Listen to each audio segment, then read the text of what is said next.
से पूरा मज़ा महफूज है, मज़ा महफूज है, इलाका महफूज है, इलाका महफूज है, रियासत महफूज है, रियासत महफूज है, मुल्क महफूज है। तो अगर हमें अपना घर महफूज है, हमने और इससे क्या करना ये कि भाई आप जो है इस इशू की बात न करें, वो हिंदुस्तान का जो है वो मीरुद्दीन साहब, ये नाजिर पंच छिला पंचायत की वो अपने ख्याल का इजहार SHO मंडी बशीर कोहली साहब, जितने भी यहाँ हमारे सरपंच हजरात आए हैं, तारिक साहब ने मुझे टाइम दिया। मैं नायत ही मशहूर और ममनून हूँ उनका कि मैं भी अपने दो अल्फाज दो जुमले रहा है और भाईचारा रहा है। यहाँ जब भी हिंदू मुस्लिम सिख ईसाई का जो एक भाईचारा है वो कायम होता है। हिंदू मुस्लिम सिख ईसाई सब हैं आपस में।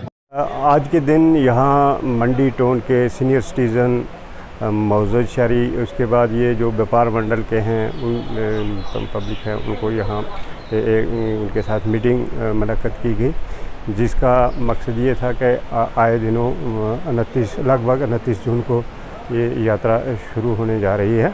तो उसको जैसे से पहले यहाँ की पब्लिक आवाम इसको सब कामयाब बनाती रही है, इस बार भी उसको अच्छी तरह से ताउन दे के अच्छी तरह से कामयाब बनाएंगे। और जो यहाँ का अमन, भाईचारा, इत्तेफाक, इत्तेहाद, हिंदू मुस्लिम सिख इत्तेहाद है उसको बरकरार रख के इसको सक्सेसफुल आने वाली यात्रा शान और शौकत से आएँ, अच्छी तरह से आएँ यहाँ यात्रा के सिलसिले में।